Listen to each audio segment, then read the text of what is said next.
أعوذ بالله من الشيطان الرجيم. بسم الله الرحمن الرحيم. ألف لام ميم. ذلك الكتاب لا ريب فيه هدى للمتقين الذين يؤمنون بالغيب ويقيمون الصلاة ومما رزقناهم ينفقون والذين يؤمنون بما أنزل إليك وما أنزل من قبلك وبالآخرة هم يوقنون أولئك على هدى من ربهم وأولئك هم المفلحون. إن الذين كفروا سواء عليهم أأنذرتهم أم لم تنذرهم لا يؤمنون. ختم الله على قلوبهم وعلى سمعهم وعلى أبصارهم غشاوة ولهم عذاب عظيم.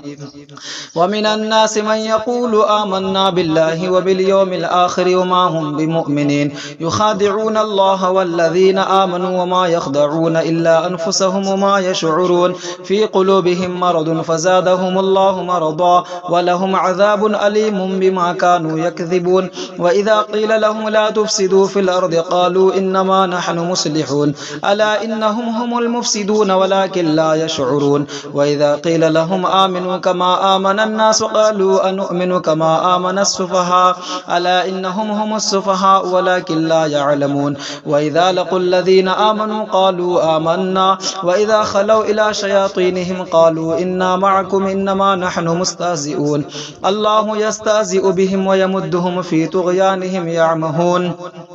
أولئك الذين اشتروا الضلالة بالهدى فما ربحت تجارتهم وما كانوا مهتدين. مثلهم كمثل الذي استوقد نارا فلما أضاءت ما حوله ذهب الله بنورهم وتركهم في ظلمات لا يبصرون صم بكم عمي فهم لا يرجعون. أو كصيب من السماء فيه ظلمات ورعد وبرق يجعلون أصابعهم في آذانهم من الصواعق حذر الموت والله محيط بالكافرين. يكاد البرق يخطف أبصارهم كلما أضاء لهم مشوا فيه وإذا أظلم عليهم قاموا ولو شاء الله لذهب بسمعهم وأبصارهم إن الله على كل شيء قدير. يا أيها الناس اعبدوا ربكم الذي خلقكم والذين من قبلكم لعلكم تتقون الذي جعل لكم الأرض فراشا والسماء بناء وأنزل من السماء ماء فأخرج به من الثمرات رزقا لكم فلا تجعلوا لله أندادا وأنتم تعلمون. وإن كنتم في ريب مما نزلنا على عبدنا فأتوا بسورة من مثله وادعوا شهداءكم من دون الله إن كنتم صادقين فإن لم تفعلوا ولن تفعلوا فاتقوا النار التي وقودها الناس والحجارة أعدت للكافرين. وبشر الذين آمنوا وعملوا الصالحات أن لهم جنات تجري من تحتها الأنهار كلما رزقوا منها من ثمرة رزقا قالوا هذا الذي رزقنا من قبل وأتوا به متشابها ولهم فيها أزواج مطهرة وهم فيها خالدون.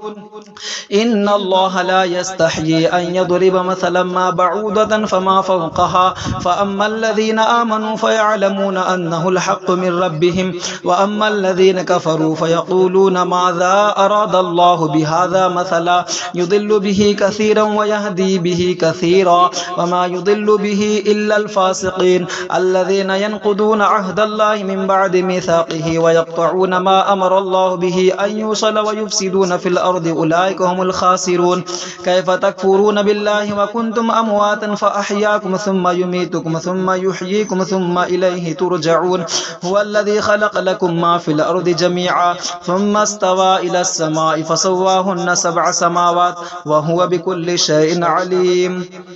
وإذ قال ربك للملائكة إني جاعل في الأرض خليفة قالوا أتجعل فيها من يفسد فيها ويسفك الدماء ونحن نسبح بحمدك ونقدس لك قال إني أعلم ما لا تعلمون. وعلم آدم الأسماء كلها ثم عرضهم على الملائكة فقال أنبئوني بأسماء هؤلاء إن كنتم صادقين قالوا سبحانك لا علم لنا إلا ما علمتنا إنك أنت العليم الحكيم. قال يا آدم أنبئهم بأسمائهم فلما أنبأهم بأسمائهم قال ألم أقل لكم إني أعلم غيب السماوات والأرض وأعلم ما تبدون وما كنتم تكتمون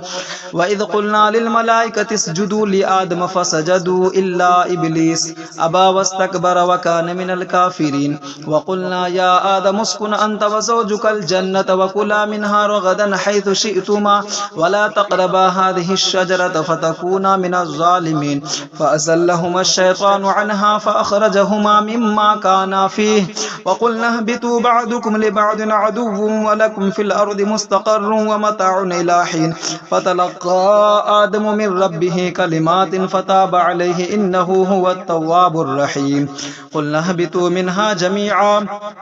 فإما يأتينكم مني هدى فمن تبع هداي فلا خوف عليهم ولا هم يحزنون والذين كفروا وكذبوا بآياتنا أولئك أصحاب النار هم فيها خالدون يا بني إسرائيل اذكروا نعمتي التي أنعمت عليكم وأوفوا بعهدي أوف بعهدكم وإياي فارهبون وآمنوا بما أنزلت مصدقا لما معكم ولا تكونوا أول كافر به ولا تشتروا بآياتي ثمنا قليلا وإياي فاتقون ولا تلبسوا الحق بالباطل وتكتموا الحق وأنتم تعلمون وأقيموا الصلاة وآتوا الزكاة واركعوا مع الراكعين أتأمرون الناس بالبر وتنسون أنفسكم وأنتم تتلون الكتاب أفلا تعقلون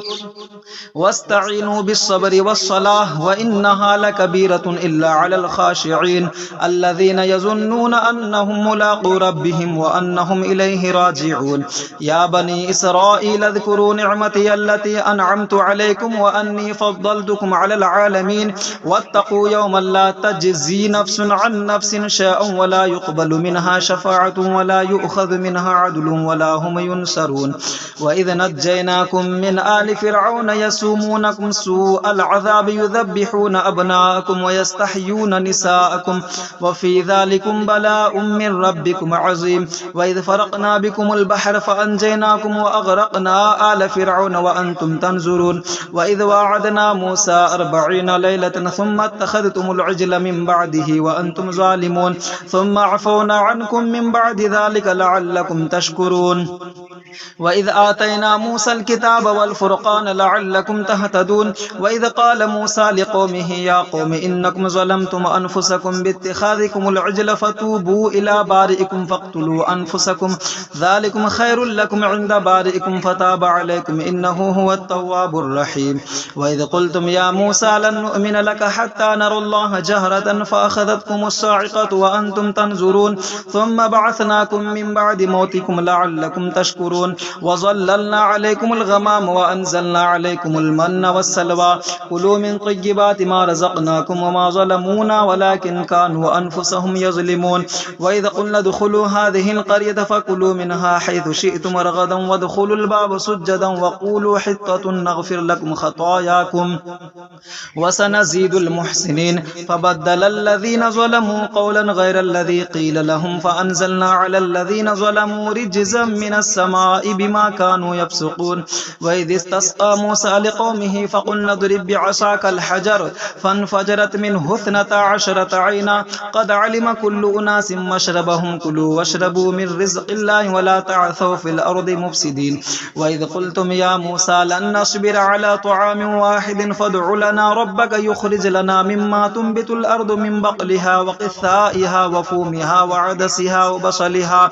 قال أتستبدلون الذي هو أدنى بالذي هو خير اهبطوا مصرا فإن لكم ما سألتم وضربت عليهم الذلة والمسكنة وباءوا بغضب من الله ذلك بأنهم كانوا يكفرون بآيات الله ويقتلون النبيين بغير الحق ذلك بما عصوا وكانوا يعتدون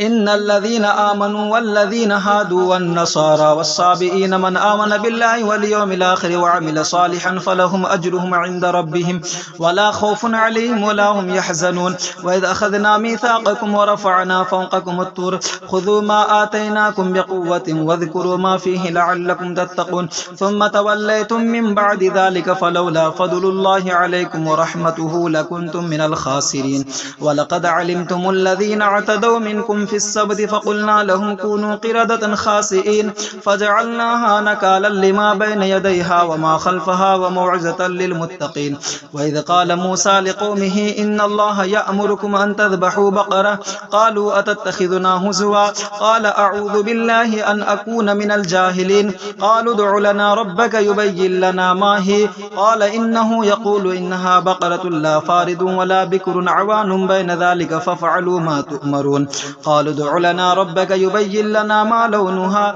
قال إنه يقول إنها بقرة صفراء فاقع لونها تسر الناظرين قالوا ادع لنا ربك يبين لنا ما هي إن البقرة شابه علينا وإنا إن شاء الله لمهتدون قال إنه يقول إنها بقرة لا ذلول تثير الأرض ولا تسقي الحرث مسلمة لا شية فيها قالوا الآن جئت بالحق فذبحوها وما كادوا يفعلون وإذا قتلتم نفسا فادارأتم فيها والله مخرج ما كنتم تكتمون فقلنا اضربوه ببعضها كذلك يحيي الله الموتى ويريكم آياته لعلكم تعقلون ثم قست قلوبكم من بعد ذلك فهي كالحجارة أو أشد قسوة وإن من الحجارة لما يتفجر منه الأنهار وإن منها لما يشقق فيخرج منه الماء وإن منها لما يهبط من خشية الله وما الله بغافل عما تعملون أفتطمعون أن يؤمنوا لكم وقد كان فريق منهم يسمعون كلام الله ثم يحرفونه من بعد ما عقلوه وهم يعلمون وإذا لقوا الذين آمنوا قالوا آمنا وإذا خلا بعضهم إلى بعض قالوا أتحدثونهم بما فتح الله عليكم ليحاجوكم به عند ربكم أفلا تعقلون أولا يعلمون أن الله يعلم ما يسرون وما يعلنون ومنهم أميون لا يعلمون الكتاب إلا أماني وإن هم إلا يظنون فويل للذين يكتبون الكتاب بأيديهم ثم يقولون هذا من عند الله ليشتروا به ثمنا قليلا فويل لهم مما كتبت أيديهم وويل لهم مما يكسبون وقالوا لن تمسنا النار إلا أياما معدودة قل أتخذتم عند الله عهدا فلن يخلف الله عهده أم تقولون على الله ما لا تعلمون بلى من كسب سيئة وأحاطت به خطيئته فأولئك أصحاب النار هم فيها خالدون والذين آمنوا وعملوا الصالحات أولئك أصحاب الجنة هم فيها خالدون وإذا أخذنا ميثاق بني إسرائيل لا تعبدون إلا الله وبالوالدين إحسانا وذي القربى واليتامى والمساكين وقولوا للناس حسنا وأقيموا الصلاة وآتوا الزكاة ثم توليتم إلا قليلا منكم وأنتم معرضون وإذا أخذنا ميثاقكم لا تسفكون دماءكم ولا تخرجون أنفسكم من دياركم ثم أقررتم وأنتم تشهدون ثم أنتم هؤلاء تقتلون أنفسكم وتخرجون فريقا منكم من ديارهم تظاهرون عليهم بالإثم والعدوان وإن يأتوكم سارى تفادوهم وهو محرم عليكم إخراجهم أفتؤمنون ببعض الكتاب وتكفرون ببعض فما جزاء من يفعل ذلك منكم إلا خزي في الحياة الدنيا ويوم القيامة يردون إلى شد العذاب وما الله بغافل عما تعملون أولئك الذين اشتروا الحياة الدنيا بالآخرة فلا يخفف عنهم العذاب ولا هم ينصرون ولقد آتينا موسى الكتاب وقفينا من بعده بالرسل وآتينا عيسى بن مريم البينات وأيدناه بروح القدس أفكلما جاءكم رسول بما لا تهوى أنفسكم استكبرتم ففريقا كذبتم وفريقا تقتلون وقالوا قلوبنا غلف بل لعنهم الله بكفرهم فقليلا ما يؤمنون ولما جاءهم كتاب من عند الله مصدق لما معهم وكانوا من قبل يستفتحون على الذين كفروا فلما جاءهم ما عرفوا كفروا به فلعنة الله على الكافرين بئس ما اشتروا به أنفسهم أن يكفروا بما أنزل الله بغيا أن ينزل الله من فضله على من يشاء من عباده فباءوا بغضب على غضب وللكافرين عذاب مهين وإذا قيل لهم آمنوا بما أنزل الله قالوا نؤمن بما أنزل علينا ويكفرون بما وراءه وهو الحق مصدقا لما معهم قل فلم تقتلون أنبياء الله من قبل إن كنتم مؤمنين ولقد جاءكم موسى بالبينات ثم اتخذتم العجل من بعده وأنتم ظالمون وإذا أخذنا ميثاقكم ورفعنا فوقكم الطور خذوا ما آتيناكم بقوة واسمعوا قالوا سمعنا وعصينا وأشربوا في قلوبهم العجل بكفرهم قل بئس ما يأمركم به إيمانكم إن كنتم مؤمنين قل إن كانت لكم الدار الآخرة عند الله خالصة من دون الناس فتمنوا الموت إن كنتم صادقين ولن يتمنوا أبدا بما قدمت أيديهم والله عليم بالظالمين ولتجدنهم أحرص الناس على حياة ومن الذين أشركوا يود أحدهم لو يعمر 1000 سنة وما هو بمزحزحه من العذاب أن يعمر والله بصير بما يعملون قل من كان عدوا لجبريل فإنه نزله على قلبك بإذن الله مصدقا لما بين يديه وهدى وبشرى للمؤمنين من كان عدوا لله وملائكته ورسله وجبريل وميكال فإن الله عدو للكافرين ولقد أنزلنا إليك آيات بينات وما يكفر بها إلا الفاسقون أو كلما عاهدوا عهدا نبذه فريق منهم بل أكثرهم لا يؤمنون ولما جاءهم رسول من عند الله مصدق لما معهم نبذ فريق من الذين أوتوا الكتاب كتاب الله وراء ظهورهم كأنهم لا يعلمون واتبعوا ما تتلو الشياطين على ملك سليمان وما كفر سليمان ولكن الشياطين كفروا يعلمون الناس السحر وما أنزل على الملكين ببابل هاروت وماروت وما يعلمان من أحد حتى يقولا إنما نحن فتنة فلا تكفر فيتعلمون منهما ما يفرقون به بين المرء وزوجه وما هم بضارين به من أحد إلا بإذن الله ويتعلمون ما يضرهم ولا ينفعهم ولقد علموا لمن اشتراه ما له في الآخرة من خلاق ولبئس ما شروا به أنفسهم لو كانوا يعلمون ولو أنهم آمنوا واتقوا لمثوبة من عند الله خير لو كانوا يعلمون يا أيها الذين آمنوا لا تقولوا راعنا وقولوا انظرنا واسمعوا وللكافرين عذاب أليم ما يود الذين كفروا من أهل الكتاب ولا المشركين أن ينزل عليكم من خير من ربكم والله يختص برحمته من يشاء والله ذو الفضل العظيم ما ننسخ من آية أو ننسها نأتي بخير منها أو مثلها ألم تعلم أن الله على كل شيء قدير ألم تعلم أن الله له ملك السماوات والأرض وما لكم من دون الله من ولي ولا نصير أم تريدون أن تسألوا رسولكم كما سئل موسى من قبل ومن يتبدل الكفر بالإيمان فقد ضل سواء السبيل ود كثير من أهل الكتاب لو يردونكم من بعد إيمانكم كفارا حسدا من عند أنفسهم من بعد ما تبين لهم الحق فاعفوا واصفحوا حتى يأتي الله بأمره إن الله على كل شيء قدير وأقيموا الصلاة وآتوا الزكاة وما تقدموا لأنفسكم من خير تجدوه عند الله إن الله بما تعملون بصير وقالوا لن يدخل الجنة إلا من كان هودا أو نصارى تلك أمانيهم قل هاتوا برهانكم إن كنتم صادقين بلى من أسلم وجهه لله وهو محسن فله أجره عند ربه ولا خوف عليهم ولا هم يحزنون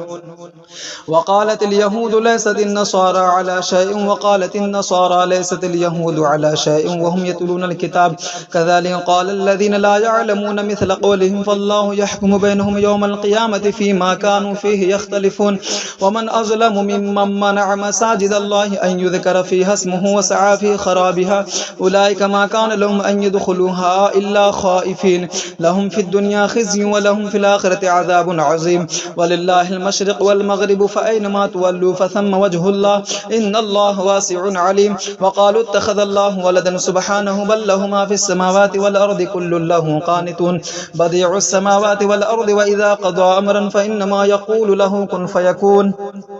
وقال الذين لا يعلمون لولا يكلمون الله أو تأتينا آية كذلك قال الذين من قبلهم مثل قولهم تشابها قلوبهم قد بينا الآيات لقوم يوقنون إنا أرسلناك بالحق بشيرا ونذيرا ولا تسأل عن أصحاب الجحيم ولن ترضى عنك اليهود ولا النصارى حتى تتبع ملتهم قل إن هدى الله هو الهدى ولئن اتبعت أهواءهم بعد الذي جاءك من العلم ما لك من الله من ولي ولا نصير الذين آتيناهم الكتاب يتلونه حق تلاوته أولئك يؤمنون به ومن يكفر به فأولئك هم الخاسرون يا بني إسرائيل اذكروا نعمتي التي أنعمت أنعمت عليكم وأني فضلتكم على العالمين واتقوا يوما لا تجزي نفس عن نفس شيئا ولا يقبل منها عدل ولا تنفعها شفاعة ولا هم ينصرون وإذ ابتلى إبراهيم ربه بكلمات فأتمهن قال إني جاعلك للناس إماما قال ومن ذريته قال لا ينال عهد الظالمين وإذ جعلنا البيت مثابة للناس وأمنا واتخذوا من مقام إبراهيم مصلى وعهدنا إلى إبراهيم وإسماعيل أن طهرا بيتي للطائفين والعاكفين والركع السجود وإذ قال إبراهيم رب اجعل هذا بلدا آمنا وارزق أهله من الثمرات من آمن منهم بالله واليوم الآخر قال ومن كفر فأمتعه قليلا ثم أضطره إلى عذاب النار وبئس المصير وإذ يرفع إبراهيم القواعد من البيت وإسماعيل ربنا تقبل منا إنك أنت السميع العليم ربنا وجعلنا مسلمين لك ومن ذريتنا أمة مسلمة لك وأرنا مناسكنا وتب علينا إنك أنت التواب الرحيم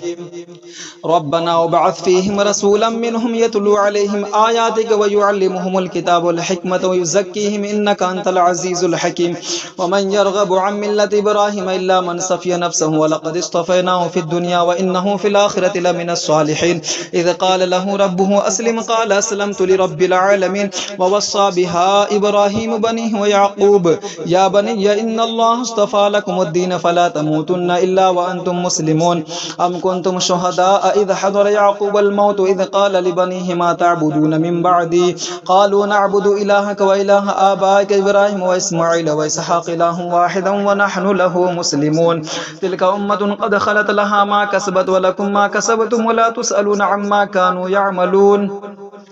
وقالوا كونوا هودا أو نصارى تهتدوا قل بل ملة إبراهيم حنيفا وما كان من المشركين قولوا آمنا بالله وما أنزل إلينا وما أنزل إلى إبراهيم وإسماعيل وإسحاق ويعقوب والأسباط وما أوتي موسى وعيسى وما أوتي النبيون من ربهم لا نفرق بين أحد منهم ونحن له مسلمون فإن آمنوا بمثل ما آمنتم به فقد اهتدوا وإن تولوا فإنما هم في شقاق فسيكفيكهم الله وهو السميع العليم صبغة الله ومن أحسن من الله صبغة ونحن له عابدون قل أتحاجوننا في الله وهو ربنا وربكم ولنا أعمالنا ولكم أعمالكم ونحن له مخلصون أم تقولون إن إبراهيم وإسماعيل وإسحاق ويعقوب والأسباط كانوا هودا أو نصارى قل أأنتم أعلم أم الله ومن أظلم ممن كتم شهادة عنده من الله وما الله بغافل عما تعملون تلك أمة قد خلت لها ما كسبت ولكم ما كسبتم ولا تسألون عما كانوا يعملون سيقول السفهاء من الناس ما ولاهم عن قبلتهم التي كانوا عليها قل لله المشرق والمغرب يهدي من يشاء إلى صراط مستقيم وكذلك جعلناكم أمة وسطا لتكونوا شهداء على الناس ويكون الرسول عليكم شهيدا وما جعلنا القبلة التي كنت عليها إلا لنعلم من يتبع الرسول ممن ينقلب على عقبيه وإن كانت لكبيرة إلا على الذين هدى الله وما كان الله ليضيع إيمانكم إن الله بالناس لرؤوف رحيم قد نرى تقلب وجهك في السماء فلنولينك قبلة ترضاها فول وجهك شطر المسجد الحرام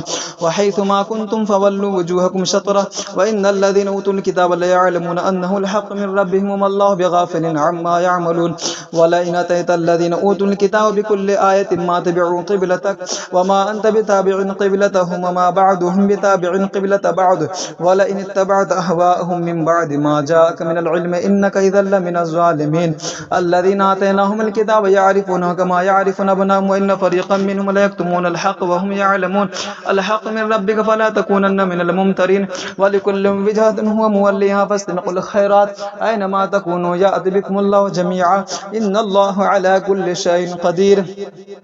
ومن حيث خرجت فول وجهك شطر المسجد الحرام وإنه للحق من ربكم الله بغافل عما تعملون ومن حيث خرجت فول وجهك شطر المسجد الحرام وحيث ما كنتم فولوا وجوهكم شطره لئلا يكون للناس عليكم حجة إلا الذين ظلموا منهم ولا تخشوهم واخشوني ولأتم نعمتي عليكم ولعلكم تهتدون كما أرسلنا فيكم رسولا منكم يتلو عليكم آياتنا ويزكيكم ويعلمكم الكتاب والحكمة ويعلمكم ما لم تكونوا تعلمون فاذكروني أذكركم واشكروا لي ولا تكفرون يا أيها الذين آمنوا استعينوا بالصبر والصلاة إن الله مع الصابرين ولا تقولوا لمن يقتل في سبيل الله أموات بل أحياء ولكن لا تشعرون ولنبلونكم بشيء من الخوف والجوع ونقص من الأموال والأنفس والثمرات وبشر الصابرين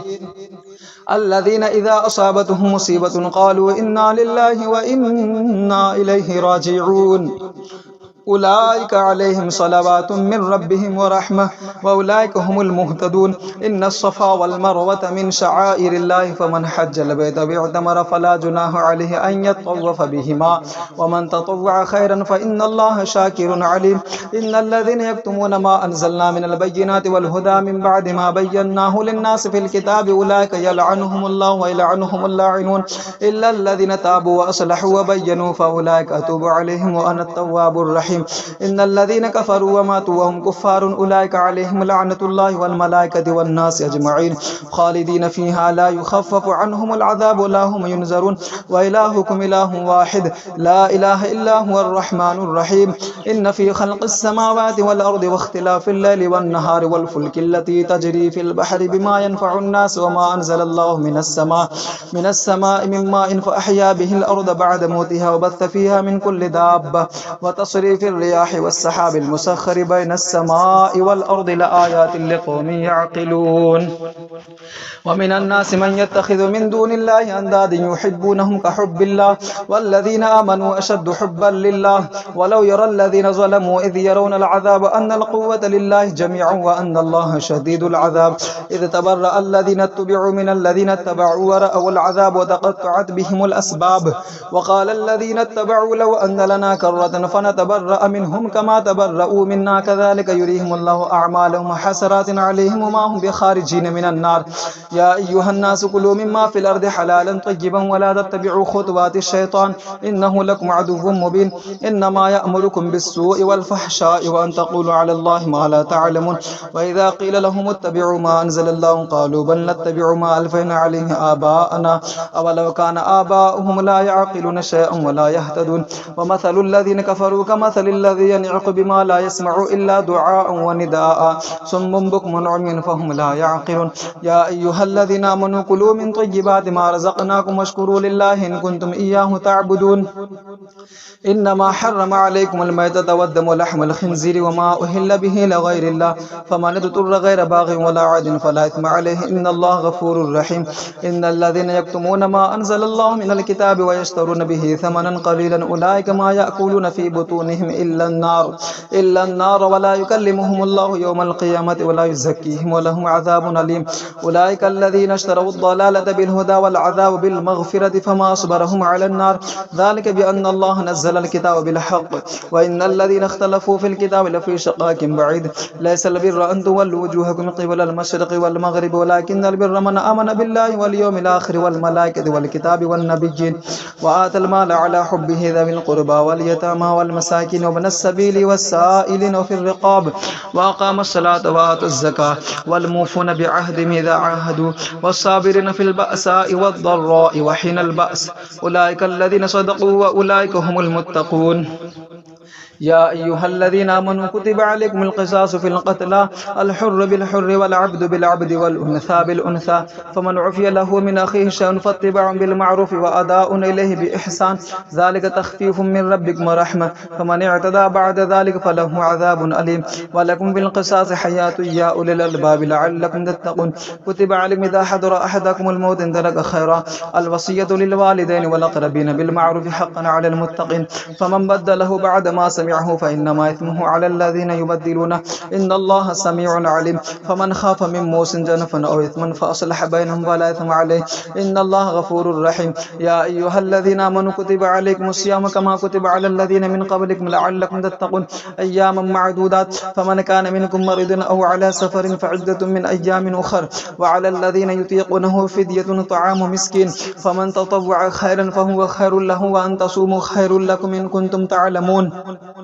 شهر رمضان الذي أنزل فيه القرآن هدى للناس بينات من الهدى والفرقان فمن شهد منكم الشهر فليصمه ومن كان مريضا أو على سفر فعدة من أيام أخر يريد الله بكم اليسر ولا يريد بكم العسر ولتكملوا العدة ولتكبروا الله على ما هداكم ولعلكم تشكرون وإذا سألك عبادي عني فإني قريب أجيب دعوة الداعي إذا دعان فليستجيبوا لي وليؤمنوا بي لعلهم يرشدون أحل لكم ليلة الصيام الرفث إلى نسائكم هن لباس لكم وأنتم لباس لهن علم الله أنكم كنتم تختانون أنفسكم فتاب عليكم وعفى عنكم فالآن باشروهن وابتغوا ما كتب الله لكم وكلوا واشربوا حتى يتبين لكم الخيط الأبيض من الخيط الأسود من الفجر ثم أتموا الصيام إلى الليل ولا تباشروهن وأنتم عاكفون في المساجد تلك حدود الله فلا تقربوها كذلك يبين الله آياته للناس لعلهم يتقون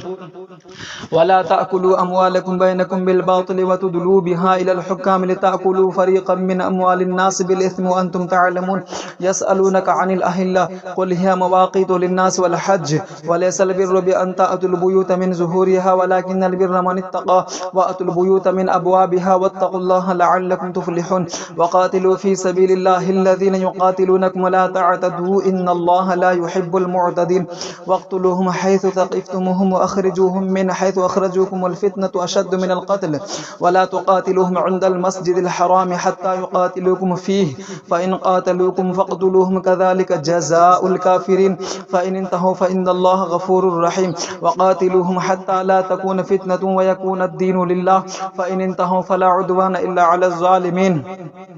الشهر الحرام بالشهر الحرام والحرمات قصاص فمن اعتدى عليكم فاعتدوا عليه بمثل ما اعتدى عليكم واتقوا الله واعلموا أن الله مع المتقين وأنفقوا في سبيل الله ولا تلقوا بأيديكم إلى التهلكة وأحسنوا إن الله يحب المحسنين وأتموا الحج والعمرة لله فإن أحسرتم فما استيسر من الهدي ولا تحلقوا رؤوسكم حتى يبلغ الهدي محله فمن كان منكم مريضا أو به أذى من رأسه ففدية من صيام أو صدقة أو نسك فإذا أمنتم فمن تمتع بالعمرة إلى الحج فما استيسر من الهدي فمن لم يجد فصيام 3 أيام في الحج و7 إذا رجعتم تلك 10 كاملة ذلك لمن لم يكن أهله حاضر المسجد الحرام واتقوا الله واعلموا أن الله شديد العقاب الحج أشهر معلومات فمن فرض فيهن الحج فلا رفث ولا فسوق ولا جدال في الحج وما تفعلوا من خير يعلمه الله وتزودوا فإن خير الزاد التقوى واتقون يا أولي الألباب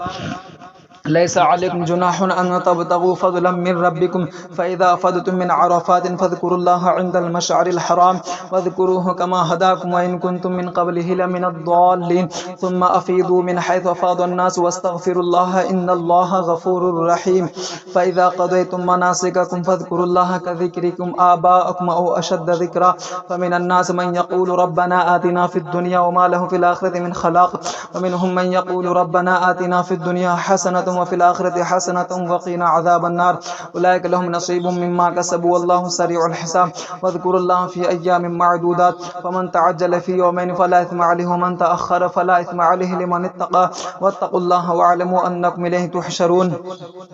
ومن الناس من يعجبك قوله في الحياة الدنيا ويشهد الله على ما في قلبه وهو ألد الخصام وإذا تولى سعى في الأرض ليفسد فيها ويهلك الحرث والنسل والله لا يحب الفساد وإذا قيل له اتق الله أخذته العزة بالإثم فحسبه جهنم ولبئس المهاد ومن الناس من يشري نفسه ابتغاء مرضات الله والله رؤوف بالعباد يا أيها الذين آمنوا ادخلوا في السلم كافة ولا تتبعوا خطوات الشيطان إنه لكم عدو مبين فإن زللتم من بعد ما جاءتكم البينات فاعلموا أن الله عزيز حكيم هل ينظرون إلا أن يأتيهم الله في ظلال من الغمام والملائكة وقضي الأمر وإلى الله ترجع الأمور سل بني إسرائيل كم آتيناهم من آية بينة ومن يبدل نعمة الله من بعد ما جاءته فإن الله شديد العقاب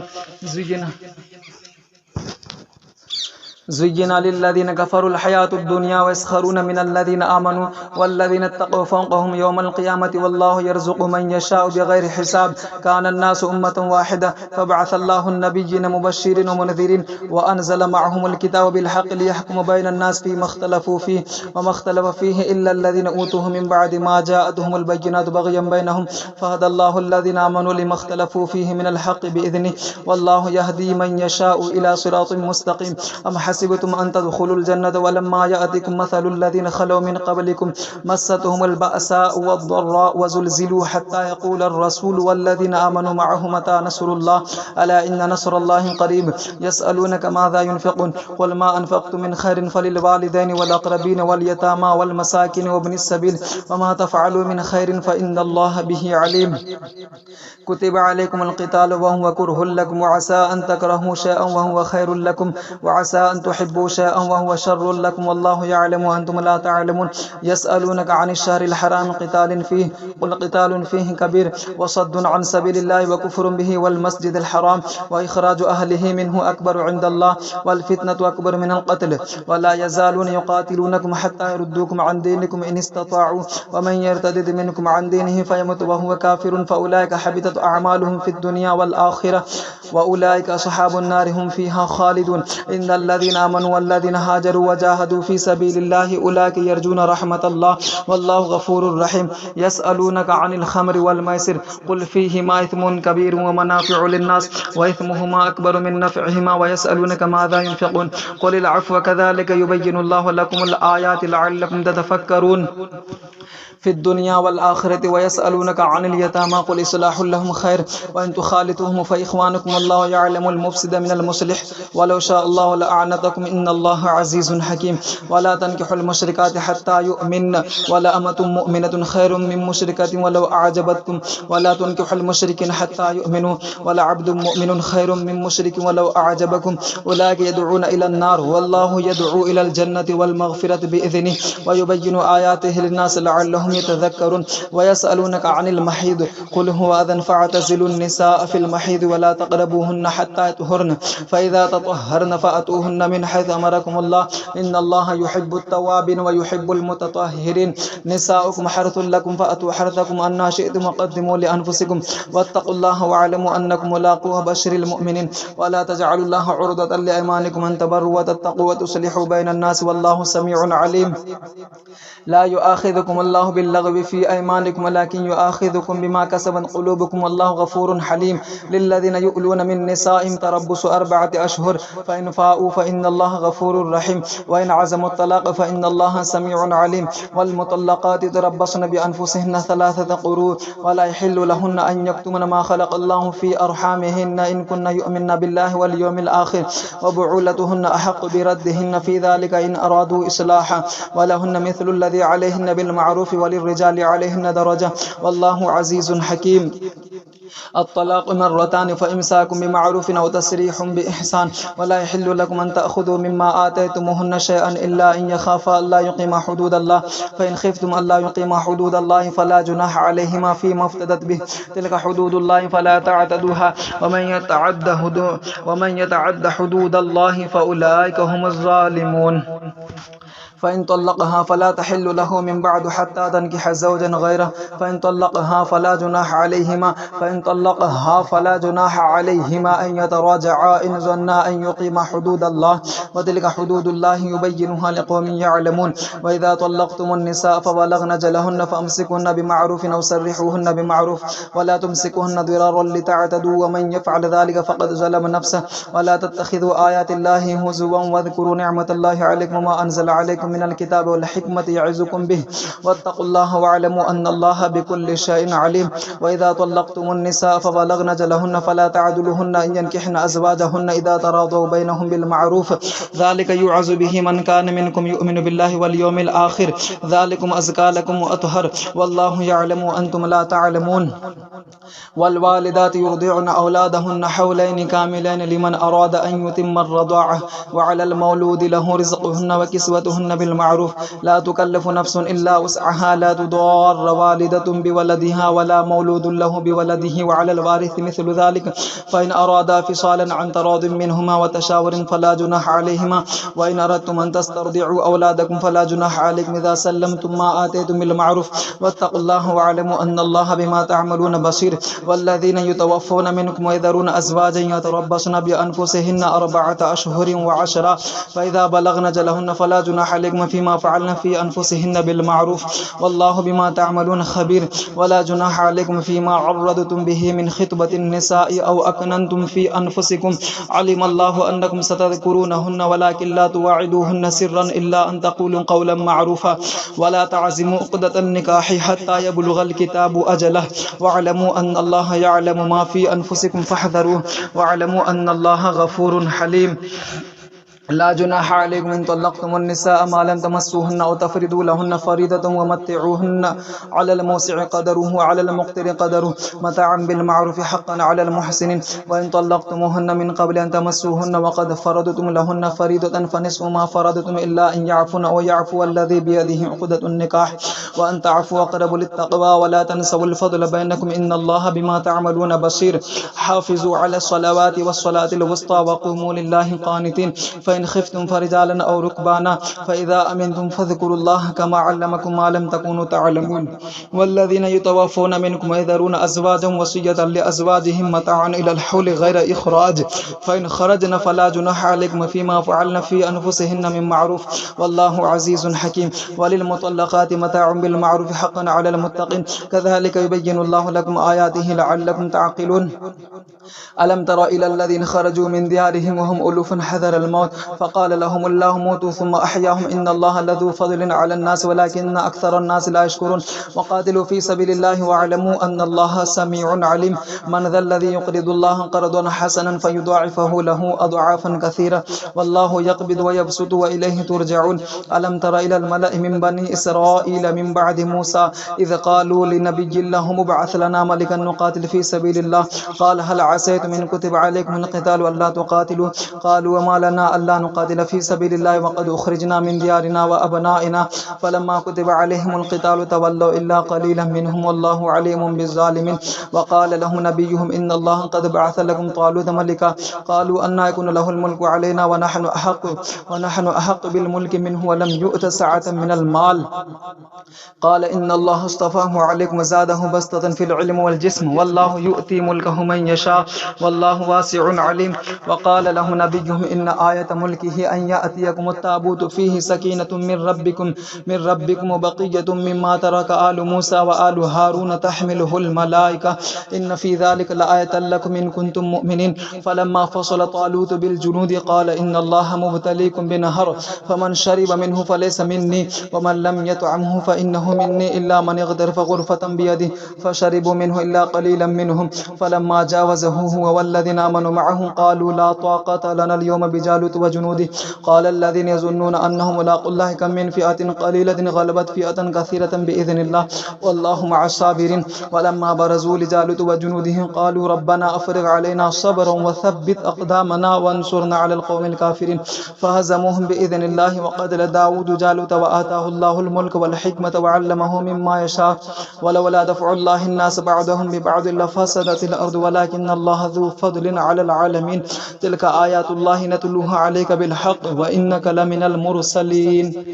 تلك الرسل فضلنا بعضهم على بعض منهم من كلم الله ورفع بعضهم درجات وآتينا عيسى بن مريم البينات وأيدناه بروح القدس ولو شاء الله ما اقتتل الذين من بعدهم من بعد ما جاءتهم البينات ولكن اختلفوا فمنهم من آمن ومنهم من كفر ولو شاء الله ما اقتتلوا ولكن الله يفعل ما يريد يا أيها الذين آمنوا أنفقوا مما رزقناكم من قبل أن يأتي يوم لا بيع فيه ولا خلة ولا شفاعة والكافرون هم الظالمون. الله لا إله إلا هو الحي القيوم لا تأخذه سنة ولا نوم له ما في السماوات وما في الأرض من ذا الذي يشفع عنده إلا بإذنه يعلم ما بين أيديهم وما خلفهم ولا يحيطون بشيء من علمه إلا بما شاء وسع كرسيه السماوات والأرض ولا يؤوده حفظهما وهو العلي العظيم.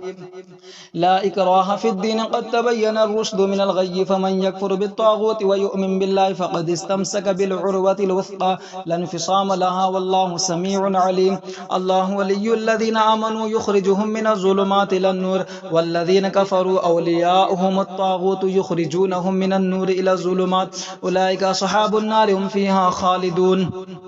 ألم تر إلى الذي حاج إبراهيم في ربه أن آتاه الله الملك إذ قال إبراهيم ربي الذي يحيي ويميت قال أنا أحيي وأميت قال إبراهيم فإن الله يأتي بالشمس من المشرق فأت بها من المغرب فبهت الذي كفر والله لا يهدي القوم الظالمين. أو كالذي مر على قرية وهي خاوية على عروشها قال أنا يحيي هذه الله بعد موتها فأماته الله 100 عام ثم بعثه قال كم لبثت قال لبثت يوما أو بعض يوم قال بل لبثت 100 عام فانظر إلى طعامك وشرابك لم يتسنه وانظر إلى حمارك ولنجعلك آية للناس وانظر إلى العظام كيف ننشزها ثم نكسوها لحما فلما تبين له قال أعلم أن الله على كل شيء قدير.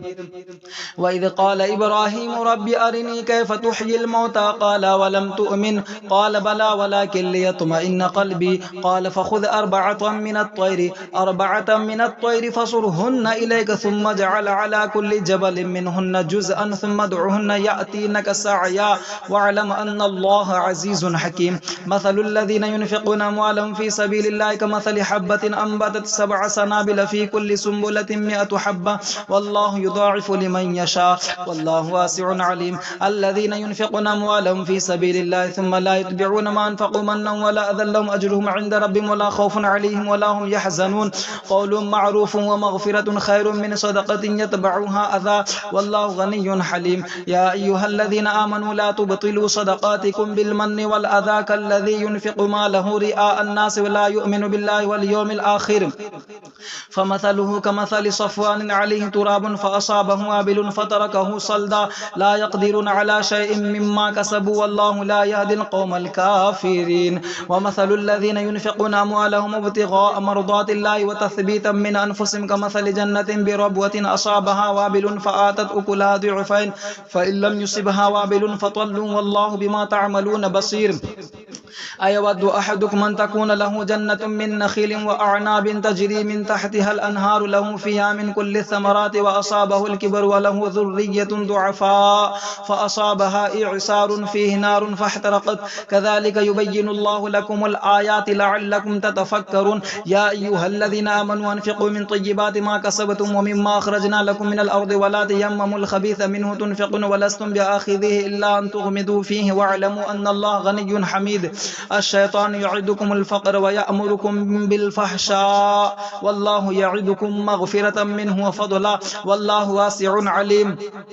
يؤتي الحكمة من يشاء ومن يؤت الحكمة فقد أوتي خيرا كثيرا وما يذكر إلا أولو الألباب. وما أنفقتم من نفقة أو نذرتم من نذر فإن الله يعلمه وما للظالمين من أنصار إن تبدوا الصدقات فنعما هي وإن تخفوها وتؤتوها الفقراء فهو خير لكم ويكفر عنكم من سيئاتكم والله بما تعملون خبير. ليس عليك هداهم ولكن الله يهدي من يشاء وما تنفقوا من خير فلأنفسكم وما تنفقون إلا ابتغاء وجه الله وما تنفقوا من خير يوفى إليكم وأنتم لا تظلمون. للفقراء الذين أحصروا في سبيل الله لا يستطيعون ضربا في الأرض يحسبهم الجاهل أغنياء من التعفف تعرفهم بسيماهم لا يسألون الناس إلحافا وما تنفقوا من خير فإن الله به عليم. الذين ينفقون أموالهم بالليل والنهار سرا وعلانية فلهم أجرهم عند ربهم ولا خوف عليهم ولا هم يحزنون.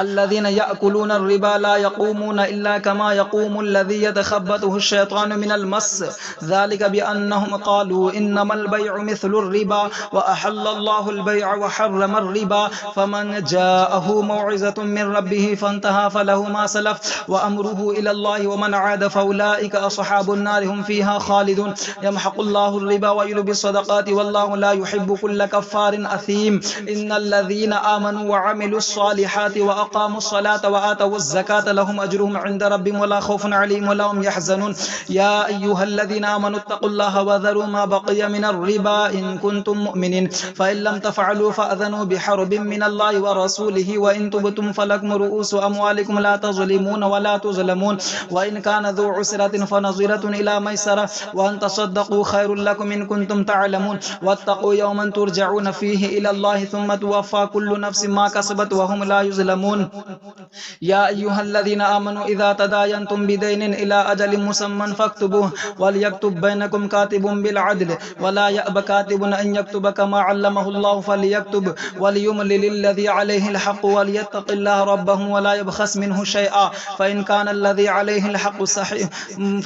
الذي عليه الحق سفيها أو ضعيفا أو لا يستطيع أن يمله فليملل وليه بالعدل واستشهدوا شهيدين من رجالكم فإن لم يكونا رجلين فرجل وامرأتان ممن ترضون من الشهداء أن تضل إحداهما فتذكر إحداهما الأخرى ولا يأبى الشهداء إذا ما دعوا ولا تسأموا أن تكتبوه صغيرا أو كبيرا إلى أجله ذلكم أقسط عند الله وأقوم للشهادة وأدنى ألا ترتابوا إلا أن تكون تجارة حاضرة تديرونها بينكم فليس عليكم جناح ألا تكتبوها وأشهدوا إذا تبايعتم ولا يضار كاتب ولا شهيد وإن تفعلوا فإنه فسوق بكم واتقوا الله ويعلمكم الله والله بكل شيء عليم وإن كنتم على سفر ولم تجدوا كاتبا فرهان مقبوضة فإن أمن بعضكم بعضا فليؤدي الذي ائتمن أمانته وليتق الله ربه ولا تكتموا الشهادة ومن يكتمها فإنه آثم قلبه والله بما تعملون عليم لله ما في السماوات وما في الأرض وإن تبدوا ما في أنفسكم أو تخفوه يحاسبكم به الله فيغفر لمن يشاء ويعذب من يشاء والله على كل شيء قدير آمن الرسول بما أنزل إليه من ربه والمؤمنون كل آمن بالله وملائكته وكتبه ورسله لا نفرق بين أحد من رسله وقالوا سمعنا وأطعنا غفرانك ربنا وإليك المصير لا يكلف الله نفسا إلا وسعها لها ما كسبت وعليها ما اكتسبت ربنا لا تؤاخذنا إن نسينا أو أخطأنا ربنا ولا تحمل علينا إصرا كما حملته على الذين من قبلنا ربنا ولا تحملنا ما لا طاقة لنا به واعف عنا واغفر لنا وارحمنا أنت مولانا فانصرنا على القوم الكافرين صدق الله العظيم